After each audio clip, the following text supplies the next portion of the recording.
Hello and welcome to the next Lukozer retro game review video. For this one, well, we're still on the Amiga, which is hardly surprising because I've only just started doing Amiga games again. And for this one, it is Impossible Mission 2, once we get past that shit. Now, I've already reviewed the Commodore 64 version of Impossible Mission 2, but back in the day I didn't have the Commodore 64 version, I had this one.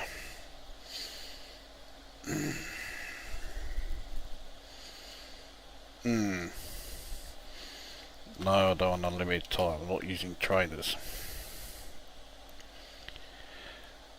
So, here we go, and well, when the title page starts to appear, you are now about to hear music that is just unbelievable.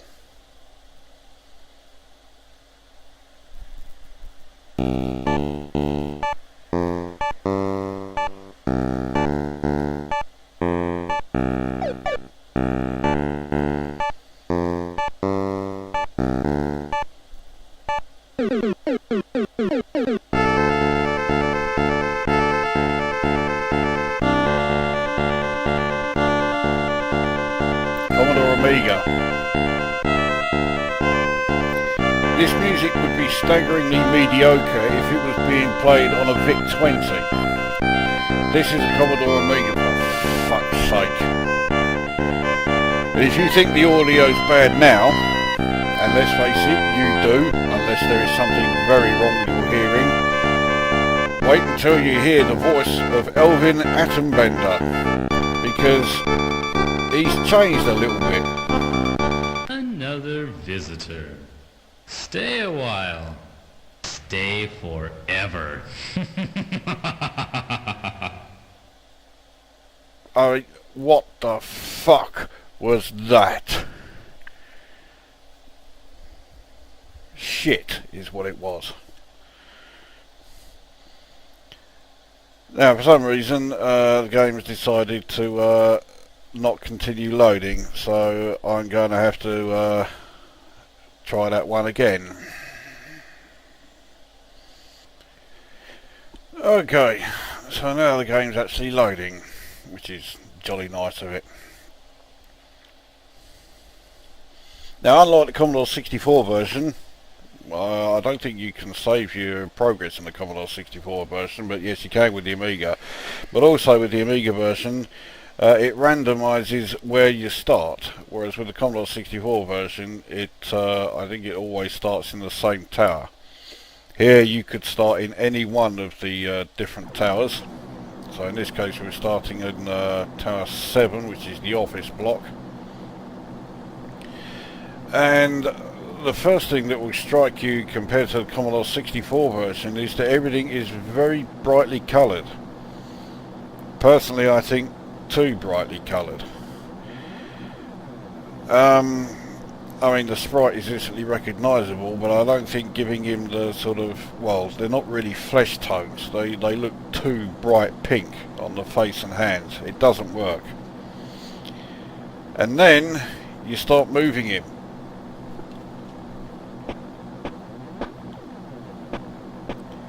And the first thing you notice is that he moves slower than he does in the Commodore 64 version.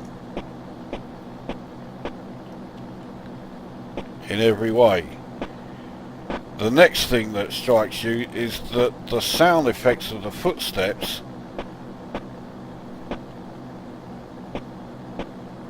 is utter shite. I mean, on the 64 version it sounded like pretty much spot on. It's exactly what you would imagine. In this, no. It just sounds shit. So let's head to the next floor.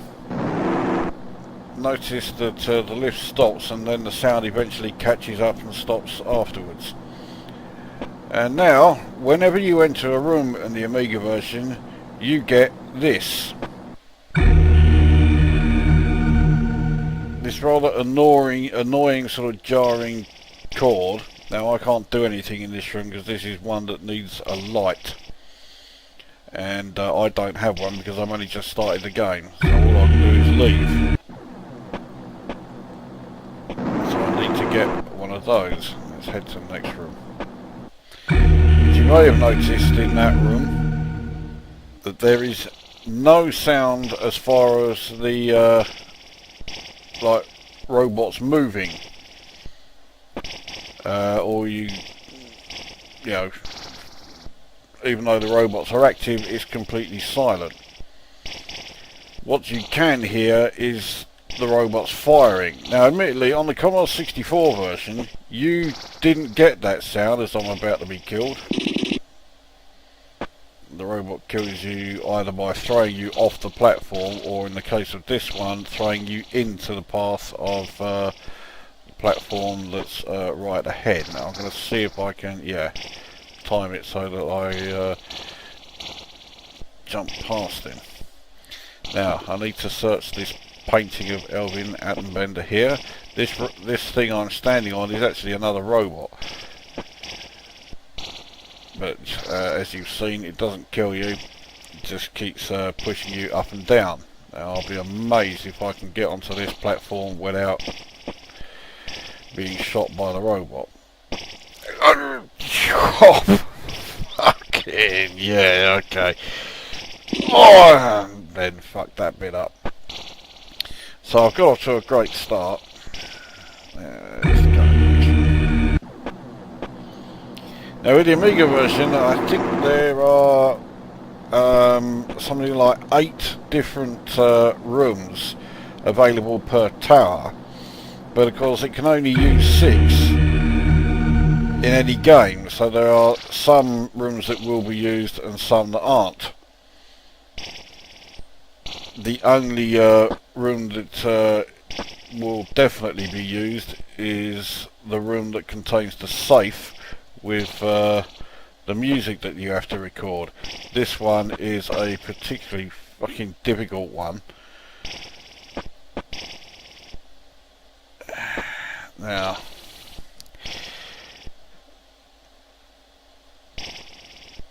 you need to, and then you've got to try and jump, and yeah, it's beyond difficult. So let's forget about that one. This has selected some of the most ridiculously hard rooms it could. I can't see me getting past the first tower. I certainly won't be recording the music. Well, I can't do a thing here, so I've just got to leave again.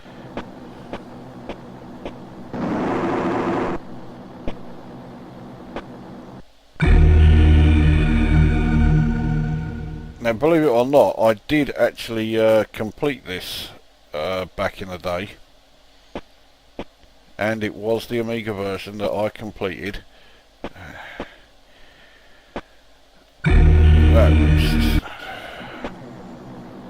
It could not have started me in a shittier fucking tower if it tried, because so many of these rooms are ludicrously difficult. And again, it's put me in a room where I can't do anything here. Fuck's sake. Could I walk across this one? I can't remember now. Roy, my robot. That was piss poor as well.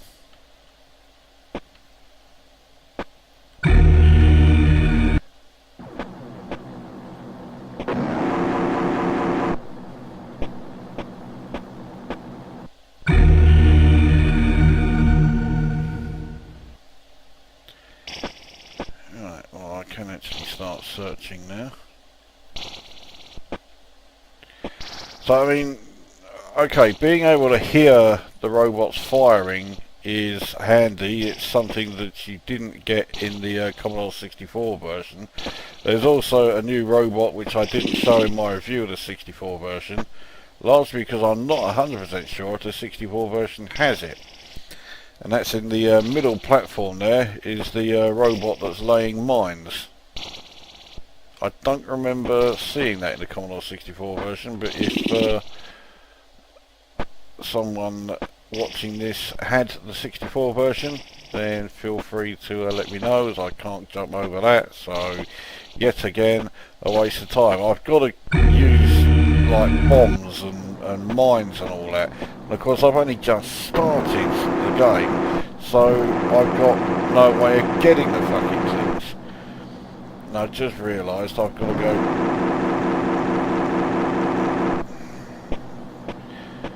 back over here. I've got to get, let's check what I have actually been able to find, which isn't much. One bomb, one mine, and one of the left to right platform resets, and that's it. I can't do fuck all of them. Certainly nothing like what I need. I have no snoozes. So yeah, I do not rate my chances of getting anywhere in in this. So well, let's get the review underway then. And if you want to know how to play the game, watch my review of the Commodore 64 version. But we'll start with the obvious bottom line. This is inferior to the Commodore 64 version in every way. Graphically, the graphics are a bit sharper, the definition is a bit better, but they're too brightly coloured, and it doesn't suit the game.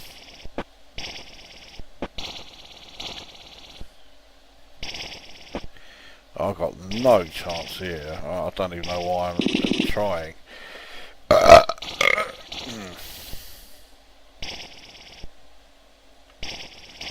Oh, fucking... okay. Yeah. Oh, just... yeah, there you get that one. I mean, so... yeah... graphically, it's more colourful and things are a bit more, you know, sharper images, but I don't know, it just doesn't really work.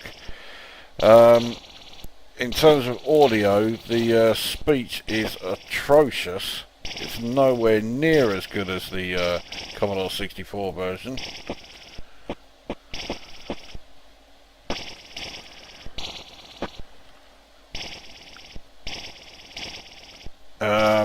And the sound effects, I mean, okay, it's certainly handy to be able to hear the robots firing, which was something you couldn't do with in the Commodore 64 version.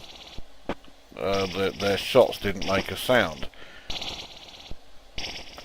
But fucking yeah.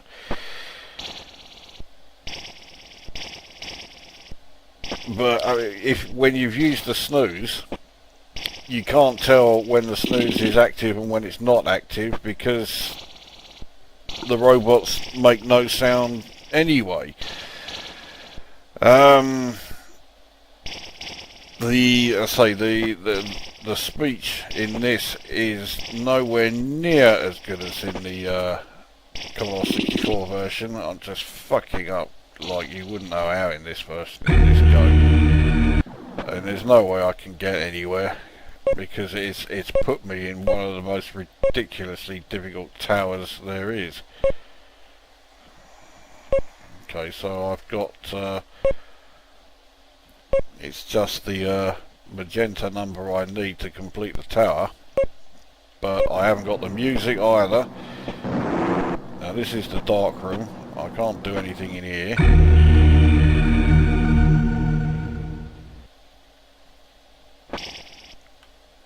So, yeah, I need to use the light bulb, but I don't have one, and I can't see me being able to get hold of one either, because all the other rooms are such fucking cuntishly difficult ones.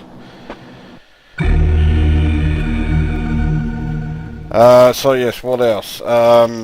But the audio, you know, with the that stupid jarring chord every time you enter a room or leave a room is irritating. Ah, I got a light bulb at last.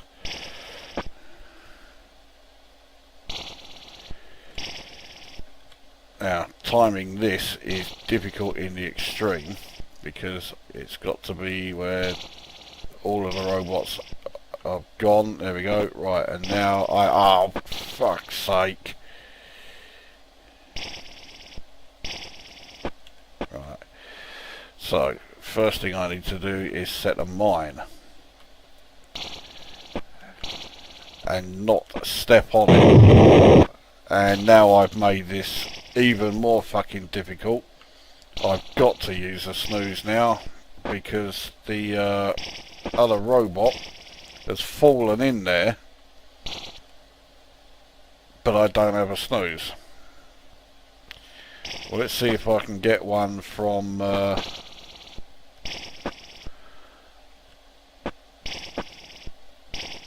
room that needs the light bulb now that I can actually illuminate it.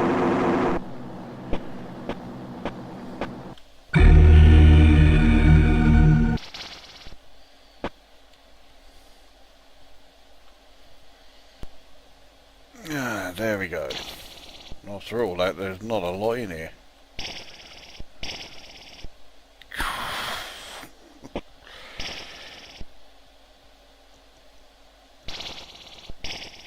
Right, that's one of the magenta numbers, which I am low on.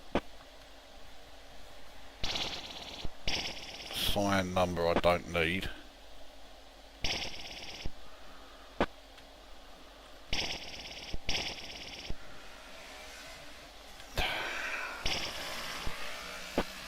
I need a snooze, but I just can't find the fucking things. Right, well, let's have a look. There we go, so I can get out of the tower, but I can't get the music. I've got to find another snooze, or a snooze. I'll start doing the actual review again once I've done that, because I'm determined now to fucking beat this poxy tower. This is the wrong room. I mean, all things considered, I've done fucking well just to be able to actually get the code to leave the tower and go into the next one. But I still need a snooze. I'll tell you what. Oh, I just remembered. I have the platform thing that I need here. There we go, and that's destroyed that robot. But now I've got to actually get to all of those down there.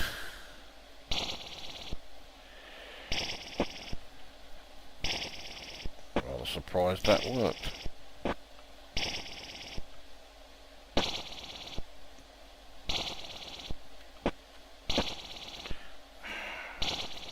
Fall down, there we go. Come on, give me a fucking snooze somewhere. That's giving me extra time. There's a bomb. Nothing. Well, that was a fucking waste of time, weren't it?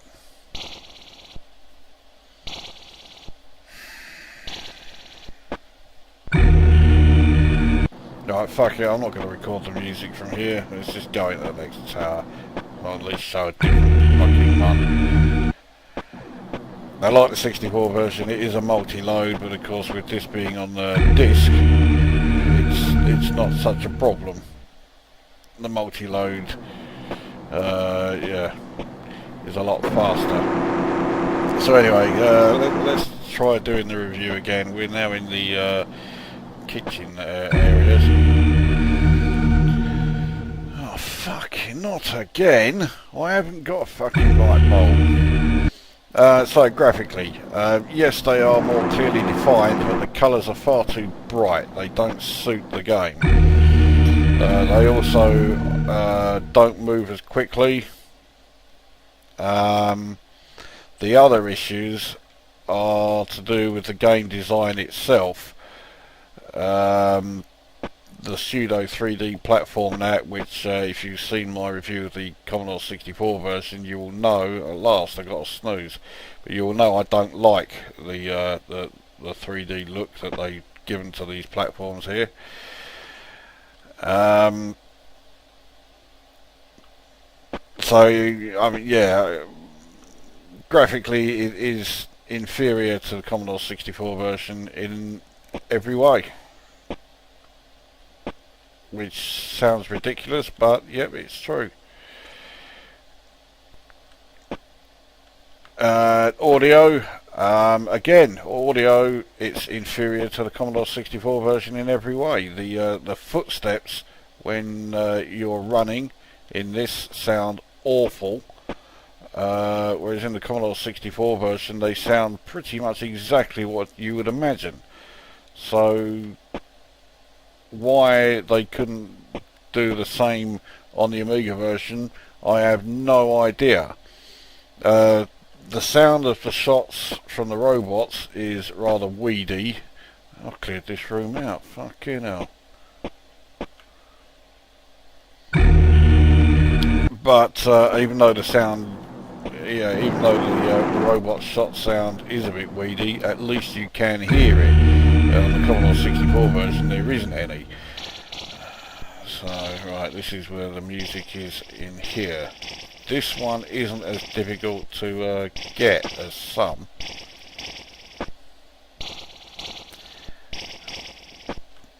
So first of all I have to set a mine and destroy the robot on this platform.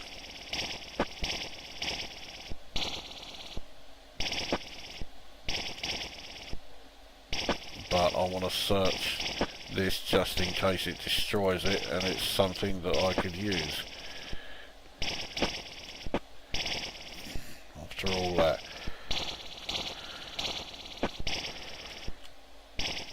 There we go. Right, so now I need to set the bomb.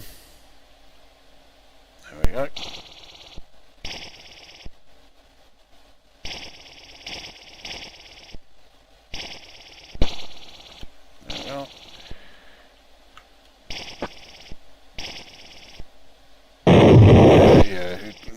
Wouldn't have, you know, can't be lucky and have it destroy the robot, would, you know, have the bomb go off as the robot was in front, where it would have destroyed the robot. I'm going to save some time and use a snooze so I can search this in one go. There we go. So I've got the music for this tower.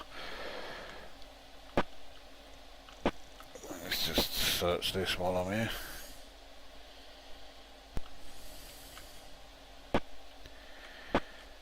Alright, that's fuck off. So,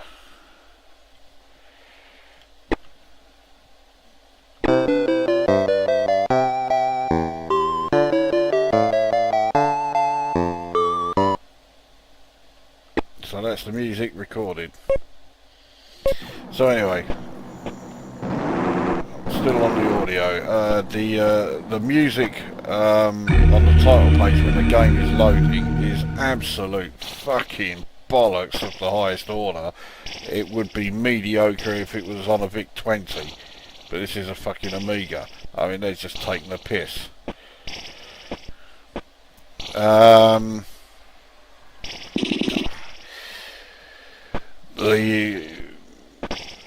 say the speech is awful.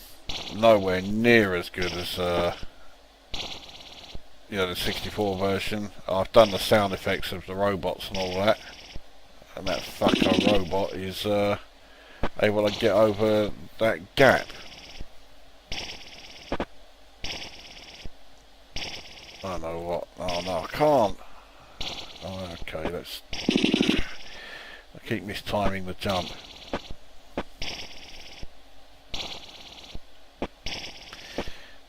Right, now let's see if I can time this and not step on it, which I did. So that was a waste of that, and that is another frustration with the Amiga version. With the 64 version, I don't think it happens very often, but with the Amiga version, the number of times you set a mine and then you step on it as you try to walk away, and it is so fucking frustrating. So, well, I've covered graphics and audio, and the gameplay, I mean, okay, it's Impossible Mission, you know, Impossible Mission 2, which, alright, it's nowhere near as good as the first Impossible Mission, but, you know, it's still a decent game, or at least it should be a decent game, but the Amiga version just isn't. It's slow, it's frustrating because of things like, you know, that glitch. Destroy him, my robot. With that glitch with the laying the mines. It's just, there's so many things about it that are a fucking pain in the arse at best and just downright fucking hateful at worst. I did pick up that object, but I haven't got a fucking clue what it was. I didn't see it.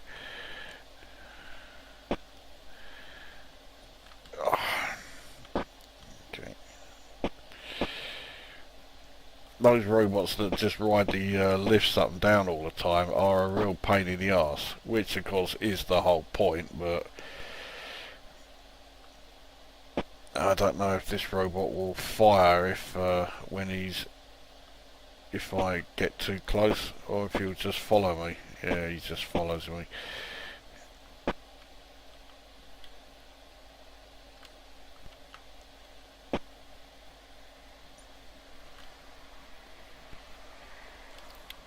So yeah, the Commodore 64 version of this is just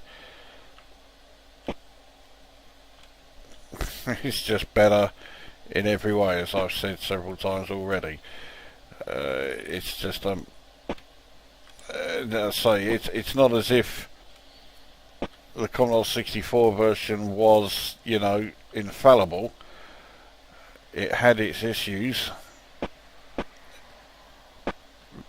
Basically, it just had an impossible task of, you know, trying to be a worthy sequel to the first game, which was, as I said when I did the review, the greatest game ever made. So what do I rate, you know, what rating do I give the Amiga version? That's fucking annoying.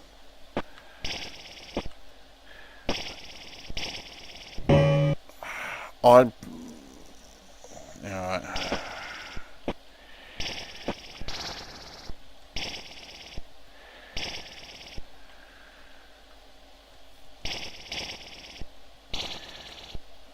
Well, it doesn't seem to be letting me move that platform up.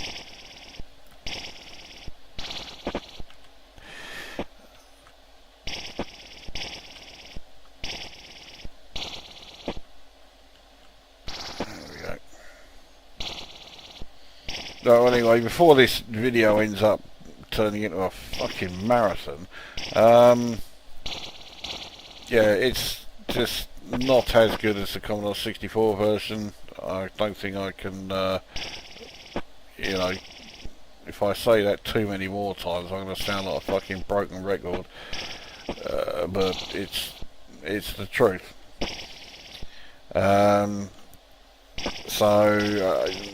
My honest appraisal would be just stick to the original Impossible Mission. If you must play Impossible Mission 2 though, play the Commodore 64 version. I give the Amiga version 6 out of 10.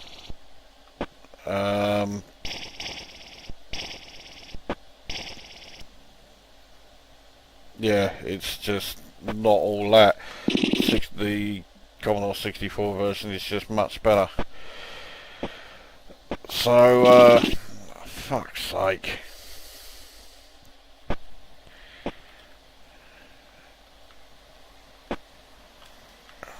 After all that. So, well, there you go. So that is the Amiga version then of Impossible Mission 2. Just 6 out of 10. Commodore 64 version is better, but like I say, better still is to just play the original Impossible Mission on the 64, the greatest game ever, which this is not. That brings this review to an end at long last, and we'll see you at the next one.